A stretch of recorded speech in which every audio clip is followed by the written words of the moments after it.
अगर आप भी लेना चाहते हैं देश दुनिया की तमाम जानकारी तो आज ही सब्सक्राइब करें हमारे चैनल को।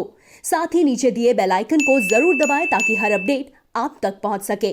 नमस्कार, प्रभाव साक्षी न्यूज नेटवर्क पर आप सभी का स्वागत है। क्या मोबाइल फोन से कोरोना फैलता है? दरअसल ये सवाल इसलिए उठ खड़ा हुआ है क्योंकि यूपी सरकार का एक ताजा आदेश विवाद का कारण बन गया है। दरअसल इस आदेश में कहा गया है कि जिस भी व्यक्ति को क्वारंटाइन किया जाएगा उसको क्वारंटाइन सेंटर में मोबाइल फोन ले जाने की अनुमति नहीं होगी।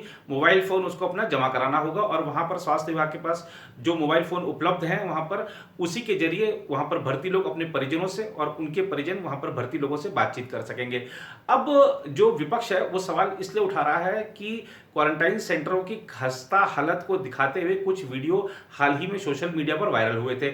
इसके बाद यूपी सरकार ने फैसला लिया है ताकि क्वारंटाइन सेंटरों में जो सुविधाएं उपलब्ध नहीं है उसको लोग दर्शा नहीं पाए, वीडियो वायरल नहीं कर पाए। तो लेकिन सरकार का कहना है, खासतौर पर जिस विभाग के तहत, स्वास्थ्य विभाग के तहत ये आदेश जारी हुआ है, उसका कहना है कि कोरोना फैलता है मोबाइल फोन से, इसलिए मना किया जा रहा है। लेकिन अभी तक कोई वैज्ञानिक पुष्टि इस बात की नहीं है कि मोबाइल फोन से कोरोना फैलता है। पूर्व मुख्यमंत्री अखिलेश यादव ने तो ट्वीट कर दिया कि फिर तो आप देश भर में मोबाइल फोन पर बैन लगा दीजिए। और ये जो विवाद है इस पर मुख्यमंत्री भी आला अधिकारियों से बातचीत कर रहे हैं। हो सकता है ये आदेश वापस हो जाए, लेकिन एक विवाद तो खड़ा हो ही गया है, खासतौर पर क्योंकि इसमें बोल दिया गया कि मोबाइल से कोरोना फैलता है बिना किसी वैज्ञानिक आधार के। उधर अगर देखिए कोरोना वायरस के मामले जो देश भर में है तो स्वास्थ्य विभाग का जो स्वास्थ्य मंत्रालय का जो सुबह का आंकड़ा है, रविवार सुबह का, वो बता रहा है कि लगभग 6,700 नए मामले सामने आए हैं पिछले 24 घंटे में। और जो संक्रमितों की संख्या है वो 1,31,000 को पार कर गई है और 3700 से ज्यादा लोगों की अब तक मृत्यु हो चुकी है। स्वास्थ्य मंत्रालय के बुलेटिन के मुताबिक 73,560 लोगों का उपचार चल रहा है, जबकि 54,440 लोग स्वस्थ हो गए हैं और एक मरीज विदेश चला गया है। स्वास्थ्य मंत्रालय के एक अधिकारी ने कहा करीब 41.28% मरीज अब तक स्वस्थ हो चुके हैं। कोरोना वायरस संक्रमण के कुल मामलों में विदेशी नागरिक भी शामिल हैं। उधर कोरोना वायरस की सर्वाधिक मार महाराष्ट्र पर पड़ती दिख रही है, जहां संक्रमण के कुल मामले 47,000 को पार कर गए हैं। शनिवार को दर्ज की गई 60 मौतों में 40 लोग मुंबई से, पुणे से 14, सोलापुर में 2, जबकि वसई, विरार, सतारा, ठाणे और नांदेड़ से एक एक मरीज शामिल हैं।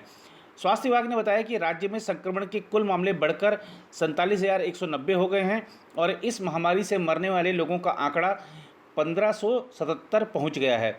इनमें से 42 मरीजों की मौत पिछले 2 हफ्तों में हुई है। विभाग ने बताया कि राज्य में अब तक कुल 3,48,026 नमूनों की जांच हुई है। सर्वाधिक प्रभावित मुंबई महानगर क्षेत्र में संक्रमण के कुल 36,173 मामले सामने आए हैं, जबकि 1,069 लोगों की मृत्यु हुई है। उधर महाराष्ट्र में बढ़ते कोरोना मामलों के बीच राज्य के गृह मंत्री अनिल देशमुख ने कहा है कि कोरोना वायरस वैश्विक महामारी के बीच रेड जोन में हवाई अड्डे फिर से खोलने का कदम अत्यंत नासमझी वाला है। केंद्रीय नागर विमानन मंत्री हरदीप सिंह पुरी ने घोषणा की थी कि भारत में 25 मई से घरेलू यात्री उड़ान सेवा बहाल हो जाएगी। देशमुख ने इस संदर्भ में रविवार को ट्वीट किया, रेड जोन में हवाई अड्डे खोलने की सलाह अत्यंत नासमझी वाली है। केवल यात्रियों की थर्मल जांच करना और लार के नमूने नहीं लेना अपर्याप्त होगा। मौजूदा परिस्थितियों में ऑटो, कैब, बसें चलाना असंभव है। संक्रमित रोगी के आने से रेड जोन पर दबाव और बढ़ जाएगा। उन्होंने कहा, ग्रीन जोन से यात्रियों को रेड जोन में आने देने से संक्रमण का जोखिम बढ़ाने की बात समझ में नहीं आती। किसी व्यस्त हवाई अड्डे को सभी कोविड-19 सुरक्षा उपायों के साथ संचालित करने के लिए बड़ी संख्या में कर्मियों की जरूरत होगी और इससे रेड जोन में खतरा बढ़ेगा। महाराष्ट्र में कोरोना वायरस संक्रमण के अब तक कुल 47,190 मामले सामने आए हैं, जिनमें 28,817 मामले मुंबई से ही हैं। और इसी के साथ ही महाराष्ट्र के अलावा पश्चिम बंगाल और छत्तीसगढ़ की सरकारों ने भी विमान सेवाएं अभी शुरू करने का विरोध किया है, जबकि हवाई अड्डे सोमवार सुबह से विमान सेवाओं के संचालन के लिए पूरी तरह तैयार हो चुके हैं। दिल्ली की बात करें तो यहाँ सोमवार से करीब 380 उड़ानों का संचालन होगा। एक वरिष्ठ अधिकारी ने यह जानकारी दी। कोरोना वायरस को फैलने से रोकने के लिए लगाए गए देशव्यापी लॉकडाउन के बीच करीब 2 महीने तक उड़ानें निलंबित रहने के बाद नागरिक उड्डयन मंत्रालय के दिशा निर्देशों के अनुसार घरेलू विमानों का संचालन देश भर में सोमवार से बहाल होगा। एक वरिष्ठ सरकारी अधिकारी ने बताया, दिल्ली हवाई अड्डे पर सोमवार को करीब 380 विमानों का संचालन होगा। हवाई अड्डे से करीब 190 विमान रवाना होंगे और करीब 190 विमान यहां उतरेंगे।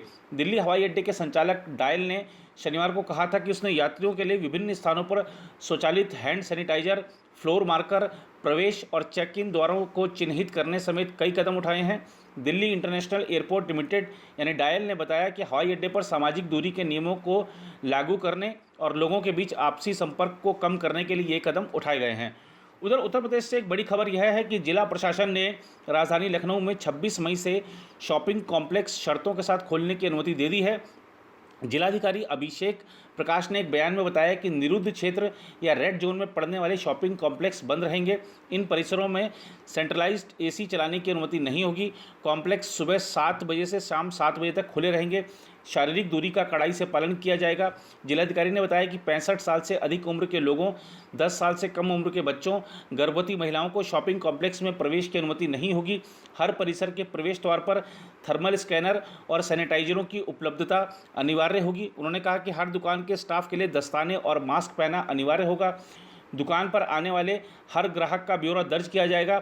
शॉपिंग कॉम्प्लेक्स में आने वाले किसी ग्राहक में अगर कोविड-19 से जुड़े लक्षण मिलते हैं तो दुकानदार को अनिवार्य रूप से मुख्य चिकित्सा अधिकारी को सूचित करना होगा। शॉपिंग कॉम्प्लेक्स की रोगाणुनाशक से नियमित रूप से साफ सफाई होनी चाहिए।